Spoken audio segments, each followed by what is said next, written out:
the brain is still a big mystery, and there's still a lot of ways to go in terms of understanding and then making laws around it to protect children and to protect, trauma survivors and to keep people from having the ability to have that much influence on a vulnerable person who's not just a child. There's other ways that people become vulnerable. There's situational vulnerability. I know that I was in a situation of vulnerability when I intersected with the cult that I ended up being in for 12 years. And it was just one of those wrong place, wrong time. Welcome to the Dirty Mind Podcast. That's dirty? That's dirty. Dirty Mind current events. The Dalai Lama. Dirty tongue.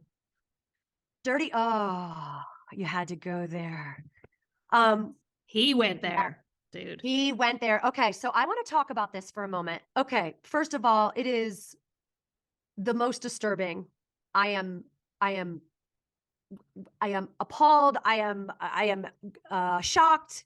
I'm also, at this point, and from what I have studied and what I know now, and of all the things that have happened with me over life and seeing so many groups and so many yoga things that I've been in and so many people I've known, like I am Not a lot surprised. older and wiser now than I used to be. And there's a part of me that really is like so bummed, but also not surprised, right?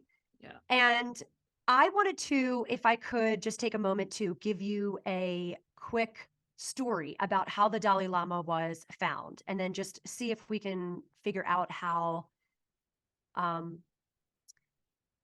if we can just look at some of the factors of how the Dalai Lama came into power, and then kind of see if some of this may have contributed. So I read a book a long time ago called Dalai Lama, My Son, which was written by the Dalai Lama's mother. And she spoke about this. It was a miraculous book. It was, man, if you want to believe, at the time, I would read it now in totally different, with a totally different perception. But when I read it before, it was like complete human magic. Okay. So what happens is, whenever they're seeking for the next Dalai Lama, now remember, whoever they pick and choose as the Dalai Lama is in power for their entire life, right? So he is chosen as very, very little and then taken away from his family to live in a monastery and to be with people who are going to condition him into and teach him into, practice him into, whatever it is, meditate him into the being, this enlightened being. What happens is these people will go, I don't know the part of the hierarchy, but there are these like royalty kind of members that go out and they have a vision, and they know where to go to find the next Dalai Lama. Okay. So this happens every like century or something. So these higher ups, they have a vision, and they said they all had this vision, and the dream was that they only could see white. They only could see white, right? And they knew that they would, that's all that that kept coming to them. So they used their intuition, they set off on this direction, and then all of a sudden there is this crazy, crazy storm, and it's just like blowing snow everywhere. And they get completely stuck because they're in the middle of nowhere, like out in these like so rural areas that there's barely anything. And they go to this house to get shelter from this little house in the middle of nowhere. And who happens to be the 3-year-old that is living in that house, right? So that vision of white was the snowstorm was going to bring them to their next, enlightened soul that was meant to be in this position. So they take up shelter there, they stay there for the night. And I think like from what I remember, within that 24 hours or whatever it is, they knew it was him. Apparently he grabbed one of their staff, grabbed the staff of one of them and said, and like put it down and said, "This is mine," or thing like a 3-year-old would say probably. And they knew it was him. So they took him away, and to the family, that was an honor, have much money at all. And then all of a sudden, they are the most important people on the entire earth, if you really, consider it from their religion. And what makes us think that that is not just predatory towards people who need, who would live for, this is who they are, these leaders, and now they're being told their son is this leader, and they take this child away without his family. So as if that's not traumatic enough, who knows what's happening to him his whole life. Now, this is a guy also who has to be celibate, who has to spend his entire life. Now, I am not in any way standing up for this behavior. I'm trying to understand how the mind gets dirty, right? One of them is trauma, and then being in that kind Isolated. I mean, it's not like he cannot go up against anyone. There is no one to keep him safe. There is no one that he can run away from. He can't run into the middle of the woods. He can't go to someone and say, this isn't fair. What's happening? He doesn't even know what is right or wrong. He doesn't know if it's being said in the name of a god or whatever it is. So we don't know anything that is happening with him. And we don't know if he's in a permanent, like, developmental state because he's never actually had a real relationship or a real, experience of being, and we're all over here looking at him like he is just the holiest. They call him his holiness, right? I'm not saying that some of the things also that I'm not sticking up for him. And I'm also not saying that some of the things that he said or some messages that he's conveyed have been beautiful, and his teachings have been peaceful and beautiful, and they feel good to believe in. But, there's so many other factors I think we need to look at. This was very similar to, in my opinion, to what people were talking about with like Michael Jackson. Michael Jackson grew up as a Jehovah's Witness and an extremely traumatic childhood and with parental figures, right? And lots of things happening. And he was so famous at such a young age, right? It's kind of another version of the Dalai Lama. He was so famous at such a young age that there was no childhood, right? And the trauma compounded, the pressure, the burden he's holding. It was just the some of the characteristics of the things that he said. There were interviews where I saw him, whether you believe it or not, right? That he was he was sleeping with kids or like sleeping or cuddling and snuggling. And now he claims that nothing had ever happened. Other people say, yes, they did. Regardless, I've seen him on an interview being asked about that. And he says in a very childlike voice, yes, I did do that. He said something along the lines of, what's wrong with that? It's the most loving thing in the world, right? So it is, right? Snuggling is beautiful, and we love to do that with our children.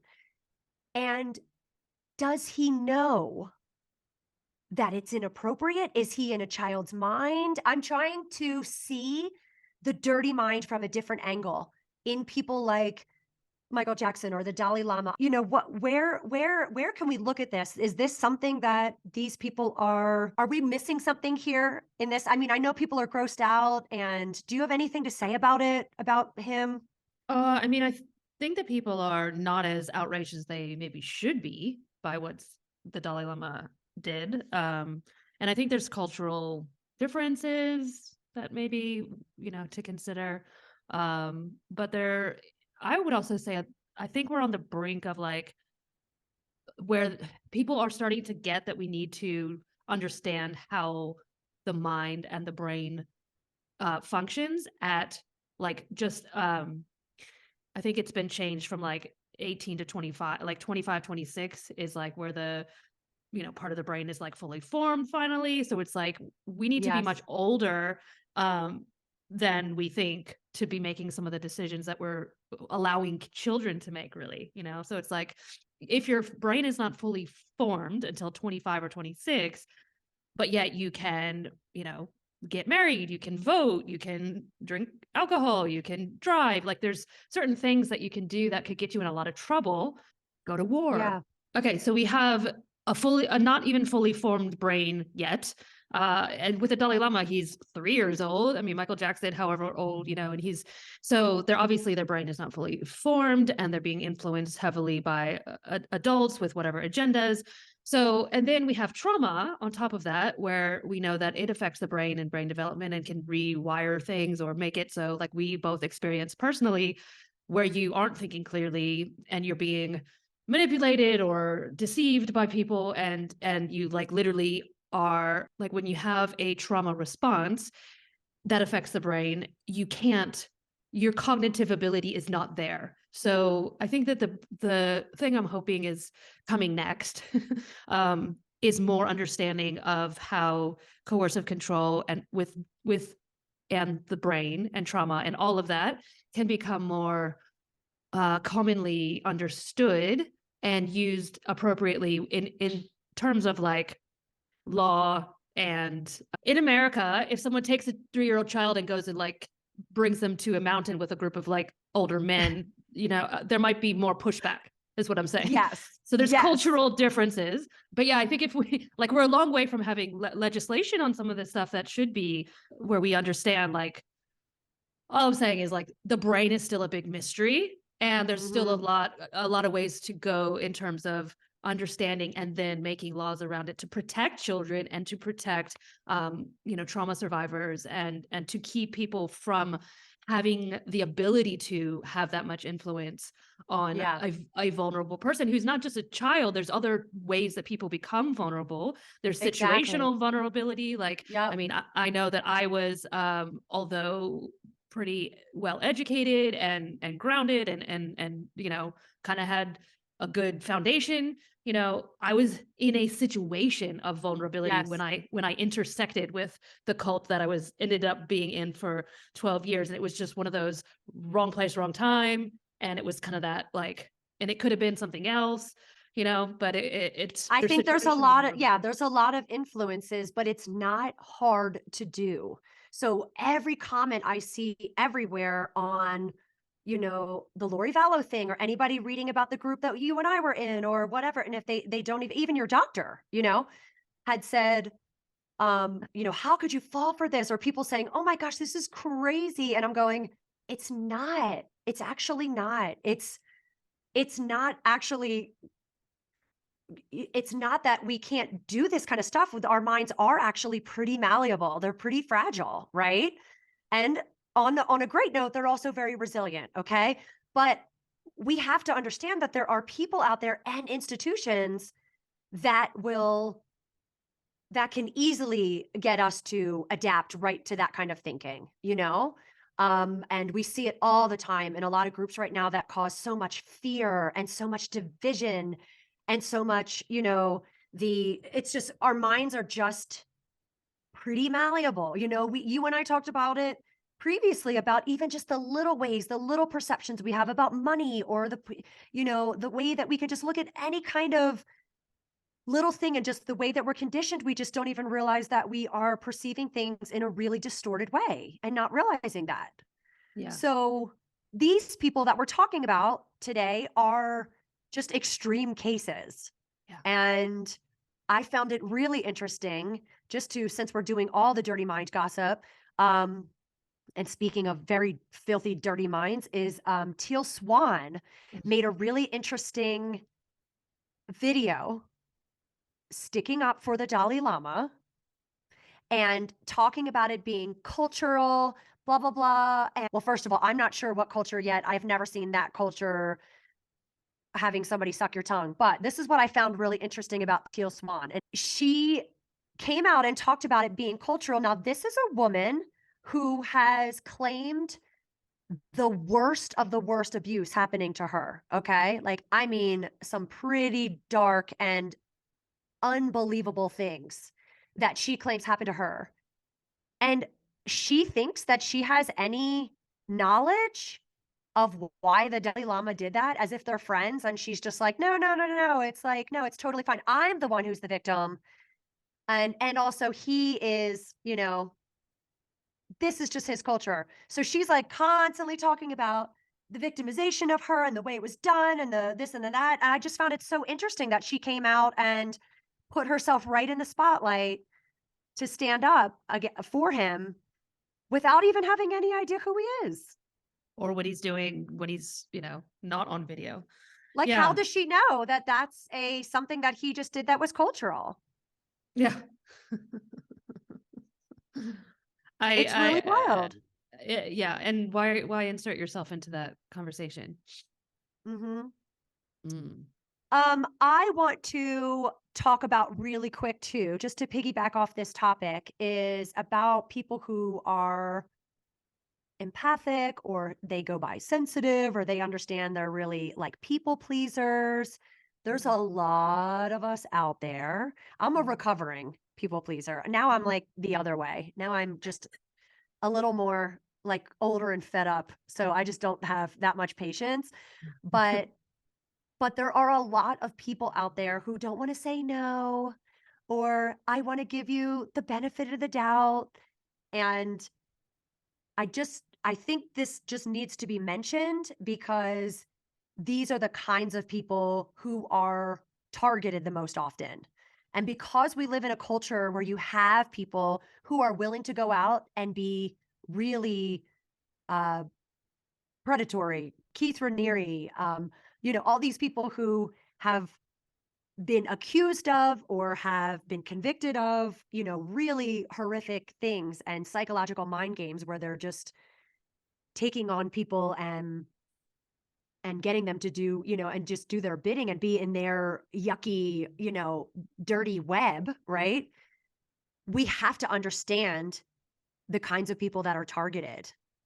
And we have to be able to start doing some kind of an education on people who are in that kind of, would identify as like very sensitive, really kind and empathic, people who have this really beautiful vision for the world, visionary kind of people.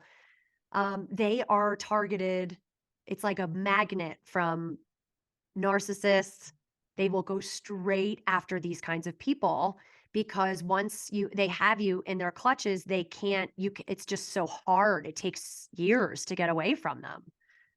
And you and I both know that. Even looking back and understanding narcissism and looking at it through a different lens, it's so obvious now, but it wasn't at the time. It wasn't obvious, because I think that if you could speak to it, I think that I felt good with somebody who was so bold and narcissistic, because I didn't see it as narcissism. I saw it as confidence and owning their, kind of superiority, and still loving, humanity, and still doing these great things. But,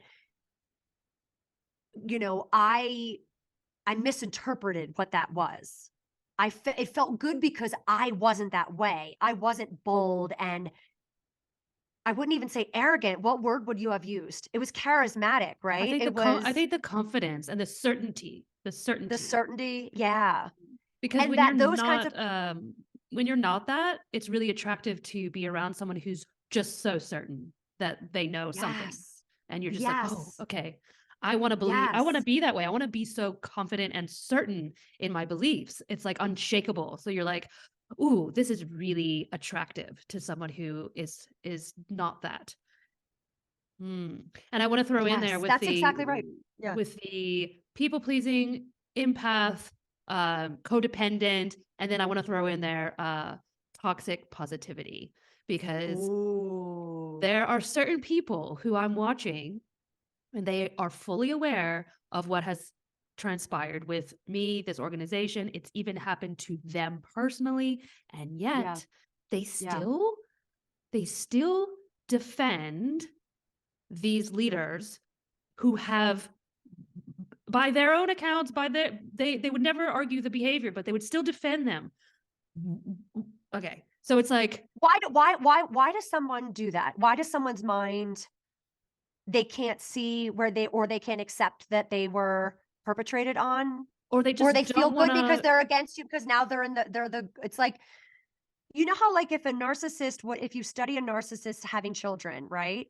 They will usually have a golden child, and then the other one. So this is the way the narcissist doesn't want the children to actually have, a bond, right? They kind of break up. A lot of people who have narcissistic parents, the children high percentage of the time kind of have fractures in their relationships, because the narcissist will keep them in that state of against each other. One is treated like a golden child and the other ones are pissed because of it, and then they can never get it. And what happens is if the golden child leaves or, goes against it in some way, the other child is just excited that they're now the golden child. They've never had that opportunity before.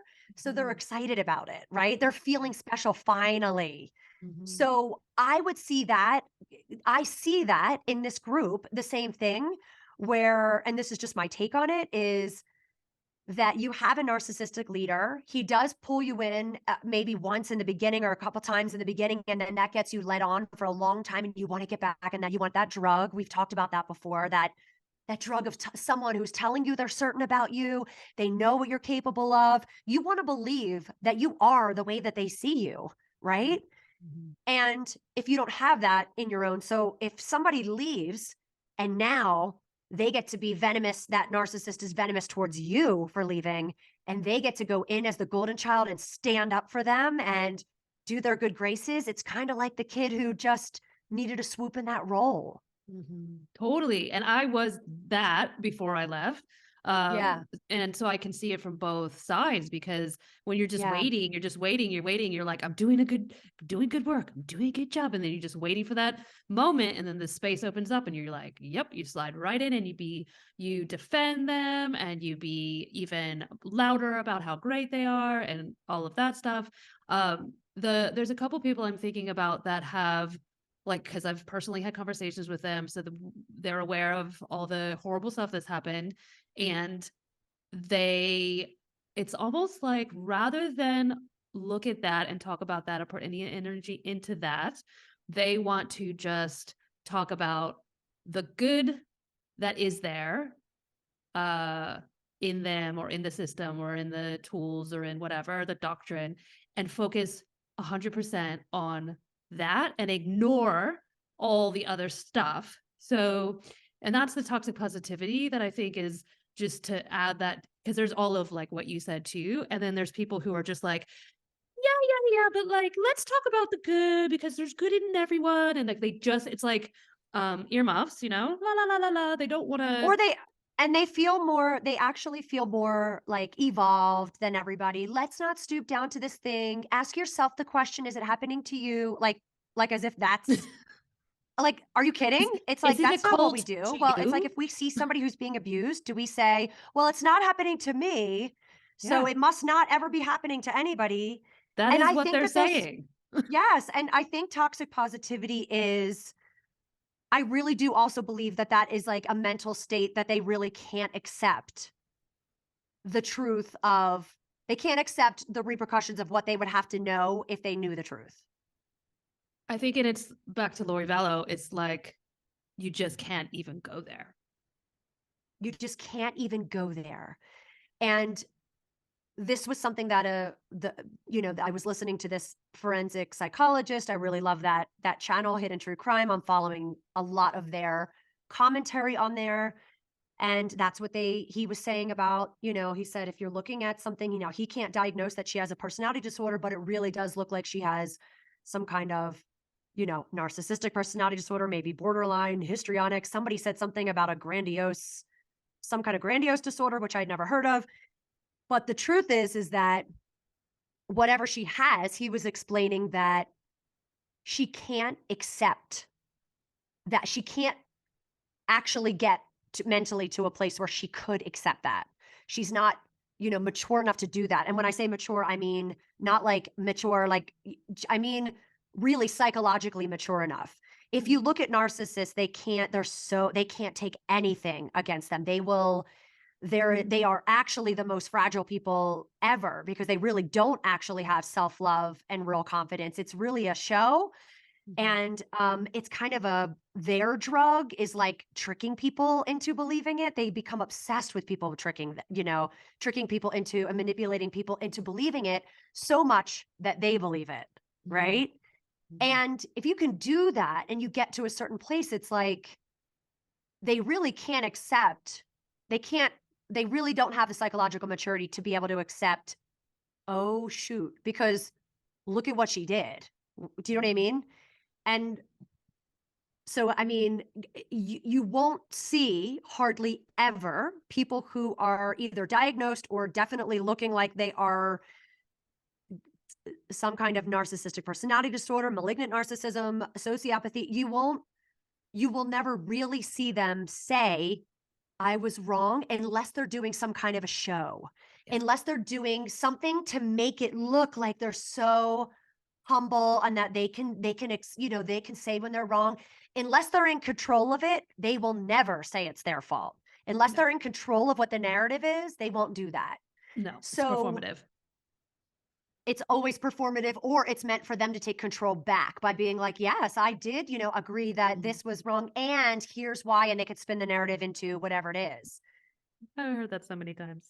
So toxic positivity is totally a thing. And I think that that's the most, if I could just give my observation, that's the thing like in a cult that I think looks the most like sheep. People who are like totally exhibit those traits of like inappropriate reactions to some pretty big and heavy allegations that are going on, and like publications are coming out. People are talking about this on, you know what I mean, in these kinds of big, publications on TV. They're, people are coming out on social media saying this happened to me and me too, and me too, and me too. And they go into this place of, no, it's, well, they were blank, blank, blank, like pointing the finger. It feels scary to me, like, because it's so dissociated from real life. It's so detached from reality. But you can see that maybe the reason I'm calling it like it looks like sheep is because they are it is like a form of hypnosis. They are under some kind of spell that they cannot accept a certain reality, and they have to keep things in a different way. And I think that that's just really, scary and unfortunate. And it's stuff that we need to talk about, because when people are in, how do you get them back out? I mean, and I want to say something about that, but I want to say something about also something that you mentioned about empathic people and sensitive people. Something that you said earlier reminded me of also something that I teach with my clients, because I work with sensitive people. That's kind of like my group of people, being the way that I am, is that they have a lot of trouble making decisions often, right? They don't trust themselves. It's not something that they have done and learned to do over time. People who are sensitive usually have a very difficult time making decisions. That's one of their biggest traits. So it feels good to be with someone who knows exactly who you are and what you should do. And there's a spotlight on you for a moment. It feels good. You're like, you're doing this catwalk, like you just feel good. You're like in a space that you've never seen yourself. So when they're giving you your narrative and you don't have to decide who you are, they get to tell you, that feels good. And the other thing about sensitives is that they do not understand the real term boundaries. After I would get into these friendships or dangerous friendships, really narcissistic people and people who would take advantage of me later, and then I would just be in exhaustion all the time. And people would say, well, you have to have better boundaries or whatever. That would make me feel so bad about myself. I was worse after that. And then I'd go back into the same kind of friendship, because you don't understand what boundaries are when you're a sensitive person. Because usually when you are highly sensitive, your energy is already moving constantly into everyone else, and everyone else is moving into you. You are feeling people's moods. You want to people please and fix everything because you need to get that out of your body, whatever it feels like. You need to make someone happy, because it's excruciating, right? That is why we are considered sensitive people, because I don't know where other people start and where I begin. So we are the best targets. So when someone says to have boundaries, what does that mean, right? So when I'm teaching people or I'm working with my clients, boundaries has to be a completely different thing. Boundaries is not about you put up a bunch of shields. It's about learning all kinds of things and understanding what you are allowed to accept, what would be weird to accept from people, how, it's about learning who you are and your process and understanding from a different place. But most sensitives, what they try to do in these situations is change themselves. And I need to get stronger. You're never going to be stronger. Like when you are a sensitive, you're always going to be this way. So what you have to do is understand that and become an empowered empath and understand that one of the things about being an empath, there's many gifts. There are so many great things. And also growing up as this, it usually is pretty traumatic and it takes a long time to really get over it and not even to get over it. You never really get under it. It's like you don't really ever get over it. It really is one of the biggest things is that people like this will target you. So you will be much more, easily influenced, and we should just make that known and talk about that. So I think it's a huge discussion, like who gets targeted and why and how that works. And I remember, so I took a recovery from cults class with Dr. Yanya Lalich right when I got out, which was amazing. And they had a lot of discussion about boundaries. And I was like, excuse me, I don't get it. yeah. Can you explain this phenomenon called what is boundaries that some what is people? this word you speak of? So they literally had to give me examples because I was in a cult.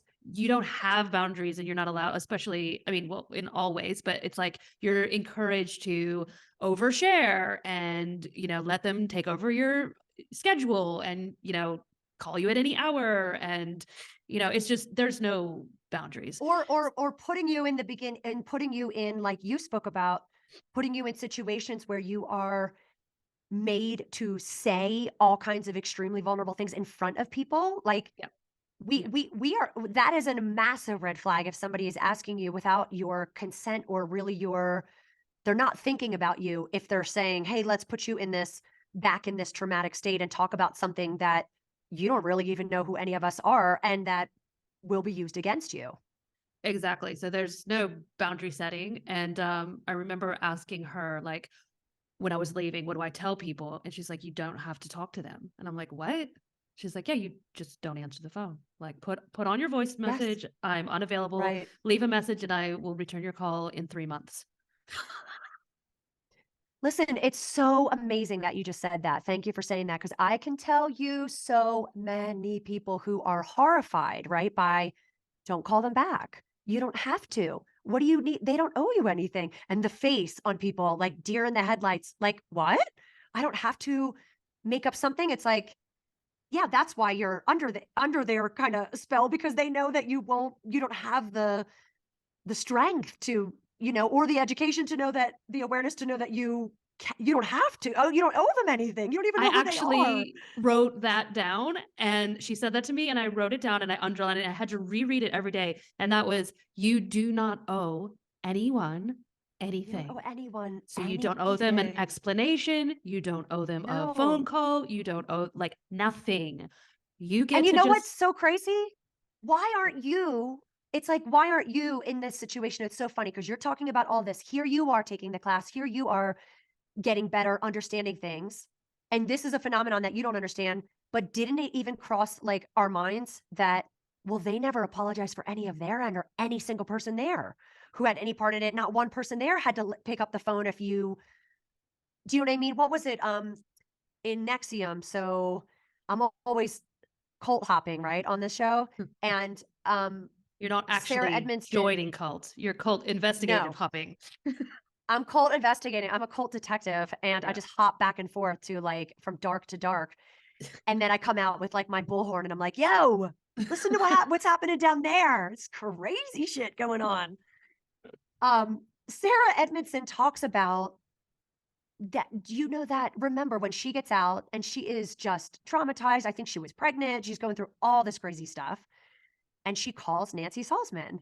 And Nancy Salzman doesn't even bother to pick up the phone. She plays the message on the Val, like, oh my gosh, listen to this craziness, but doesn't even feel obligated. And here we are, like, don't I owe them a phone call or an explanation? But we don't even think they wouldn't even pick up their phone. They could care less. Yeah. Or like what happened to me when I left the group was, we're all consciousness. We are all about humanity. We are all about sticking up for the most, the special, the people in our group and blah, blah, blah. And then just like crickets, like Yeah. super, that's not, nobody was looking out for me. Nobody was Hello, making hello, sure to hello, give me, hello. yeah, Where did nobody you was all calling me. go? I can't hear you, hear you, hear you. Can you hear me And now? what Can it, you hear me now? I know, exactly. And so, and then imagine the trauma that is of being, okay, the shunning, the not accepting, and we're over here going, but I should give them and it's like, that's part of their process. When they're doing the things in the beginning, like making you, okay, so a lot of times people who are, it seems like we've talked a lot about narcissistic personality disorder or people with narcissism and traits that are similar to that today. They are, they test you out very strategically. So a lot of times what happens is they'll tell you something that's really very vulnerable. It's usually not true, but they'll tell you something really deep to test you out because it's kind of like inappropriate. Maybe it's something that they did wrong, but you like, they laugh and then you kind of laugh with them. And what they're doing is they're taking your temperature. They're seeing what they can get away with in little tiny spurts. And then what they do is over time, they start to really groom that and curate that and really mold into a, putting you in a pattern of usually feeling like your mind, body, and soul are not in a place to ever fight back. So you have to convince yourself because it's just too exhausting to fight against it. It's just, you don't have that. But also that the psychological impact it has from being tested for so long and really conditioned for such a long time. We don't realize all that goes into it right from the beginning. So when something feels off and weird in the beginning, or someone comes in and is like, I can only tell you this, and they're starting to say things that just they just don't feel good.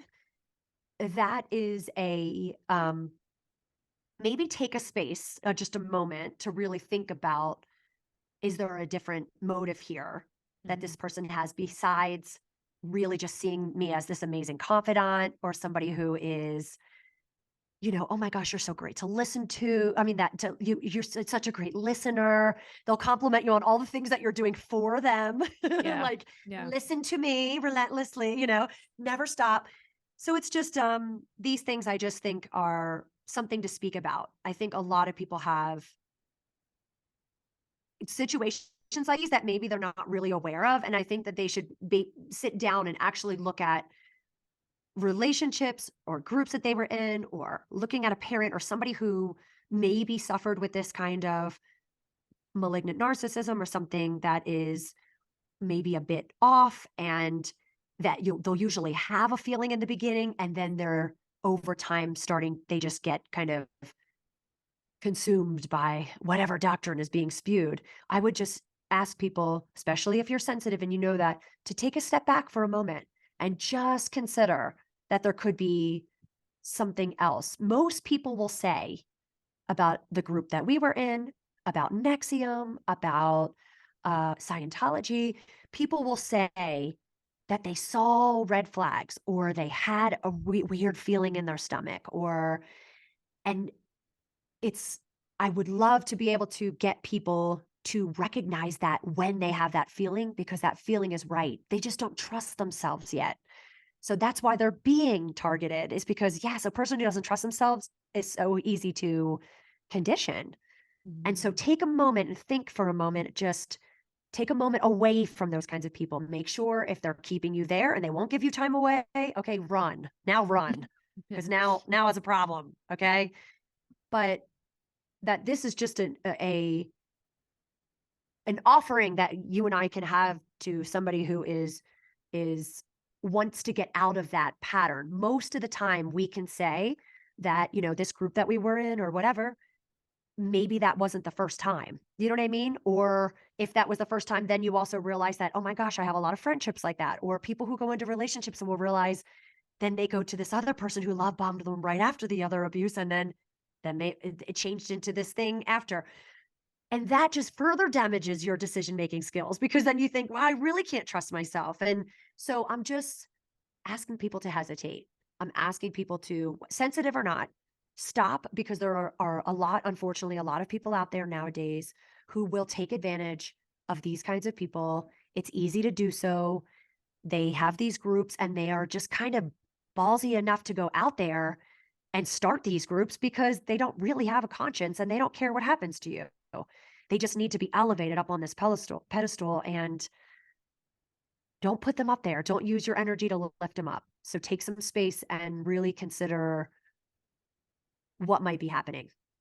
And I just want to add to what you said, which I think is like huge, space and not putting on a pedestal. And number 3, educate yourself. So when you learn about these types of tactics, especially when they've been applied in other situations that don't relate directly to you in your life, because when it's you, your life, your group, your relationship, it's hard to see. But if you read about them, and there's some great books that we've mentioned, Dr. Janja Lalich has Take Back Your Life. Dr. Stephen Hassan has Combating Cult Mind Control. Do you have a favorite, Lise? Understanding the bite model, right?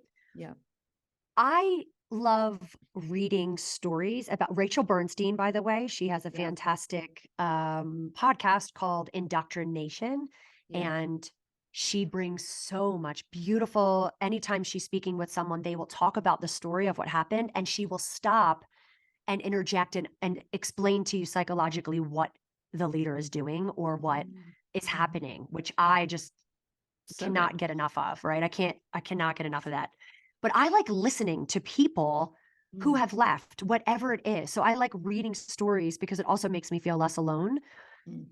It makes me realize how we all fall into these kinds of predicaments, or we can fall into this religion, or we were born into something that we just weren't aware of. I have amazing stories that I've read about people who have left polygamous cults, right? I have read amazing stories, and I would love to talk to some of these people on the Dirty Mind podcast because we would have so much to chat with them about. But people who have left white supremacist groups, and people who have come out of, the most really deep and dark and violent and fearful, and violent groups, and I think that it's just fun to learn from them, or maybe it's not fun, but Interesting. those kinds of people really help me to learn because they go into the emotion of being in it, and I can relate to that. We all can relate to that. So sometimes it's great to get the education and understand from those experts, and then on the other hand, I also love reading from people who have firsthand had the experience. Beautiful, miraculous stories. Yeah. Yeah. All right. Thanks, Lise. Let's It's always see you good next to see your time. dirty mind. It's always good to see your dirty mind. You better go scrub upstairs, girl. Scrub it up. Mwah. Okay, we'll see you next time.